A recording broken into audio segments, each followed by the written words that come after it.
Does Magomed Ankalaev have a strong case for fighting light heavyweight champion Alex Pereira next? That's what we're going to talk about in today's video. My name is James Lynch. So Ankalaev doing an interview with MMA Junkies Mike Bond, which is good to see.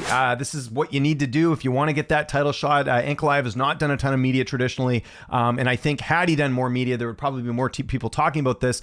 But let's call it like it is. What do the majority of people want to see? They want to see Alex Pereira fight at heavyweight. So we're going to go through all this. We're going to go through what Ankalaev said in this interview, some stuff I agree with, some stuff I don't. And then we're going to take a look at the 205-pound division and kind of talk about what could be next here for Pereira. So we're not going to watch the interview because there's a translator. It takes a while to go through everything. But let's just go through the key quotes here on MMA Junkie. And again, I will have a link to this interview in the description. Go watch the source of the interview for sure.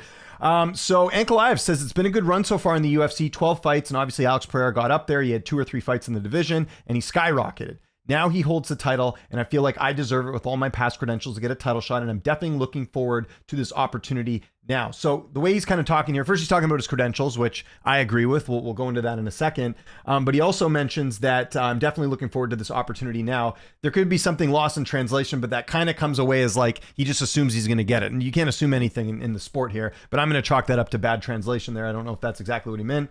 And then he also says, I don't know why people are saying he's going to move up to the actual heavyweight division. Well, part of the reason is Joe Rogan and others have sort of thrown that out there. I don't see that. As a guy who has no wrestling, I think it's going to be really hard for him, maybe just one fight. But I think once he came up to light heavyweight, he went through the division, but I'm still there. He didn't fight me. If you want to be the champion of the division, I think he definitely has to face me first, and then he can maybe consider some other moves. So yeah, he's just saying, which I agree with here. He hasn't cleaned out the division yet. He just hasn't. He's fought Yuri twice. He's fought Jamal. That's not cleaning out the division.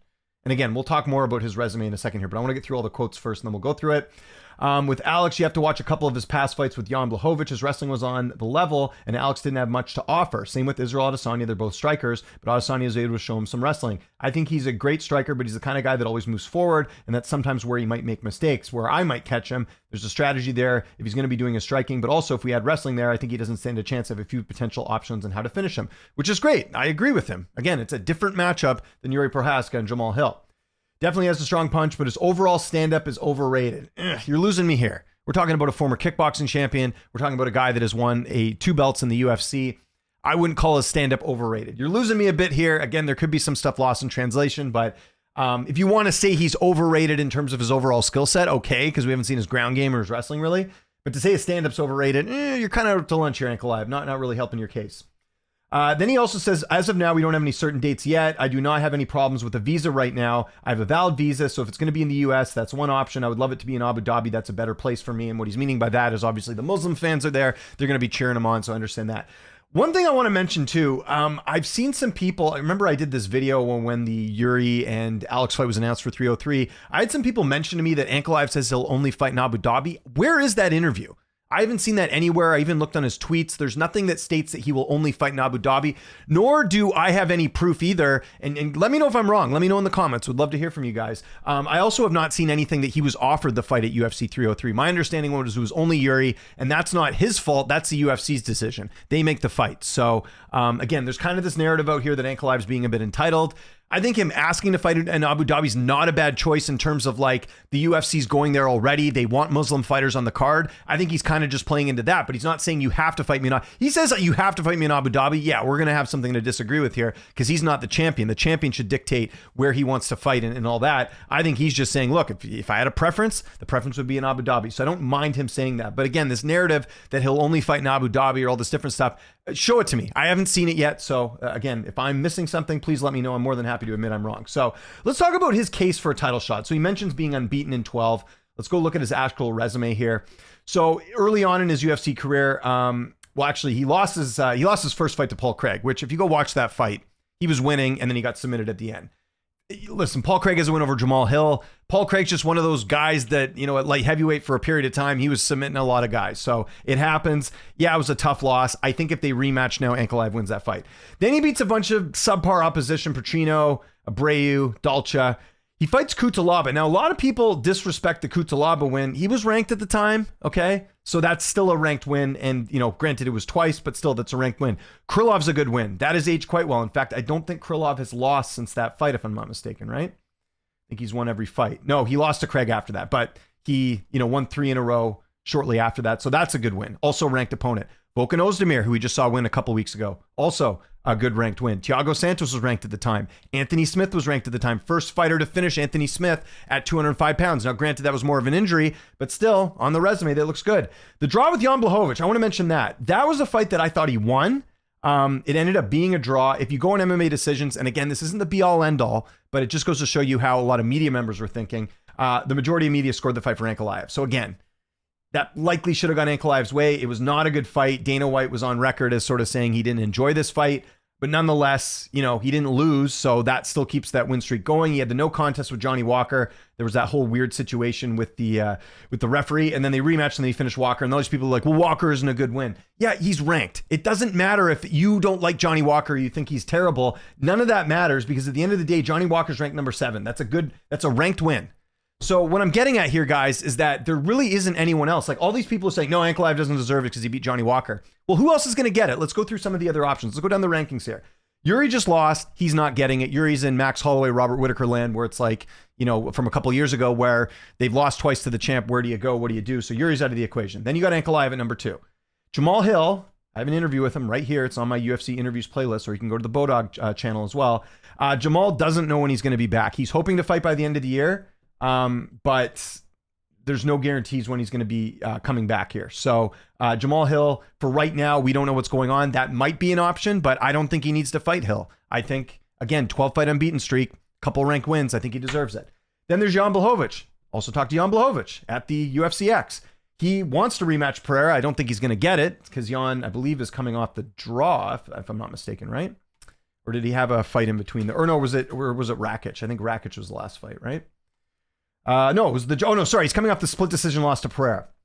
I mean, it was a close fight, but I don't think it's a close enough fight where he's going to get the rematch with Pereira. So I think we can disqualify that as well. Plus, it's not going to be till later. Because again, Blachowicz telling me it's not going to happen. Rakic just got knocked out. That's not going to happen. He already beat Krylov, and Krylov's last fight was when? It was, I think it was last year. I don't know what's going on with him. I don't know if there's an issue with him fighting or what as far as fighting in the US or anything. Krylov last fought Ryan Spann in March of 2023. So who knows what's going on there. But again, he just fought Ankalaev, a couple of years ago. I don't really see the need to do a rematch there. And then you go down the list, he beat Walker and you got Khalil Roundtree, et cetera, et cetera. So anyways, just looking at the options right now at 205 pounds, I don't think there's a clear-cut contender. Now, let's talk about the case of people, saying that Alex Pereira should fight at heavyweight. He's had 2 title defenses. Let's go look at this, right? Alex Pereira. Alex Pereira has won the title in November by the vacant title by knocking out Yuri, beats Jamal Hill, beats Yuri. That should not mean he gets to move up. I know people want to see him make history. I know he's an older fighter and he's probably not going to be fighting, for too much longer. He's going to be 37, actually in 2 days here at the time I'm recording this. But there's no rush. Why do we need to rush him up when you have a clear contender right here? A fresh opponent too, not someone he's fought, someone that's different, and someone that I think is a different matchup than Yuri and Jamal Hill. I think Ankalaev's, a little bit more well-rounded than both those guys. I mean, we'll see, but I think that makes sense as far as that. And here's the other thing. All the people talking about, I want to see Pereira go to light heavyweight or go to heavyweight.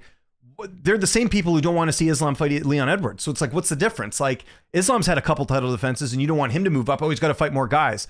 Well, I would argue right now that, especially with this whole Arman suspension, there might be even less options at lightweight right now for Islam than there is for, Ankalaev, who's clearly healthy and ready to go to fight Alex Pereira. So again, I just think there's a bit of a double standard where fans are like, yeah, Pereira, go to heavyweight, no problem. And then Islam moving up. Whoa, hold on a second. You got to clear out the division. Now, obviously there's Gamrot, and I think Arman will end up fighting him. We'll see. He's got to do that bullying thing. I think that will end up happening. But what I'm saying is that it seems like there's people that just don't care about Pereira going up to heavyweight. And not to mention, Dana White was pretty adamant. I've got it here on the channel. Dana White mentioning that he doesn't want Alex Pereira to go to heavyweight either. And he mentioned that one of the things that I talk about all the time on this channel is making here. So where is it? Dana White right here doesn't want Alex Pereira moving up to heavyweight. Okay, so that's something too where even the boss is not too inclined with this.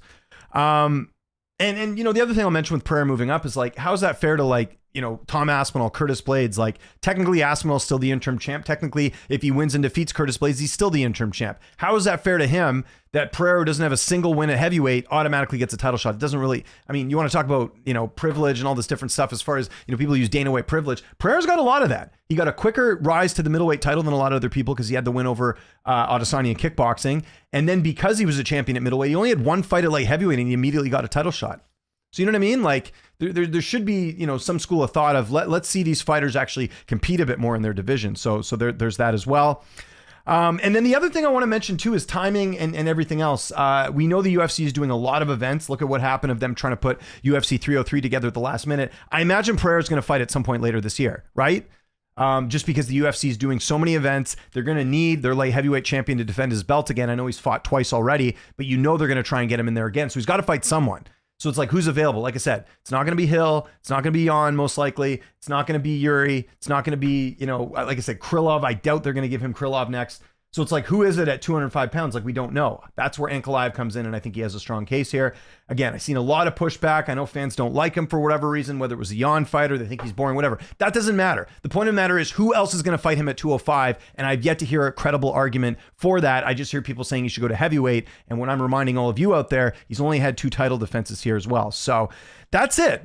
I agree with Ankalaev here. The only thing I don't agree with him here in this interview with MMA Junkie is that he says that Pereira's stand-up's overrated. I think he's out to lunch on that. I think everything else as far as what he wants, and again, this whole Abu Dhabi thing, this was a tweet from him 3 months ago. He says, you versus me in Abu Dhabi. He's not saying I only want to fight in Abu Dhabi. He's just saying that, hey, let's fight in Abu Dhabi. The UFC's going there. Let's do that as well. Also don't agree with Ankalaev saying he doesn't have a chin. Pereira's been knocked out once. I think a lot of that had to do with the weight cut at middleweight. I don't think anyone's come close to knocking him out at light heavyweight.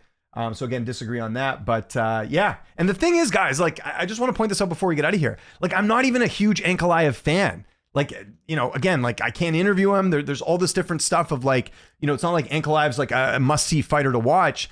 But I also believe in, rankings and wins and all that stuff. And I know the rankings have their own issues, but I also just want to see Pereira fight different fighters. I don't think he should just get to go up to heavyweight because people are like in love with him right now because of what he's accomplished. I think he needs to at least fight Ankalaev, and then maybe we can talk about him moving up. But I think right now there's still more work to be done at 205, and I think Ankalaev should get the next title shot, in my opinion. And I'm going to use this video now because I get so many people saying, oh, how can you say that Ankalaev deserves it? Well, hopefully in this video I've summed it up pretty good, and you guys can give me your thoughts on that. So I want to know what you guys think in the comment section below. I know there's going to be people who don't agree with me here. They're going to hit that dislike button. Oh, Ankalaev shouldn't get it. Well, you tell me at 205 who has a better, who deserves the shot. And if you're going to say that Ankalaev should fight someone else, then what do you do with Pereira? Because you know the UFC's going to want him to fight at some point.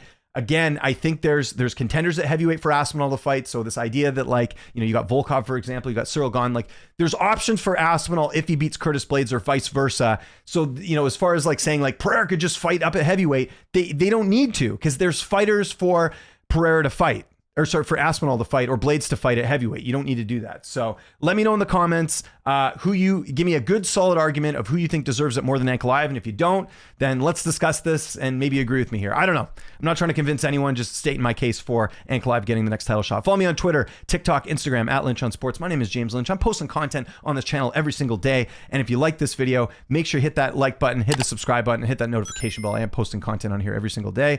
My name is James Lynch. Thanks so much for watching, and I'll see you next time.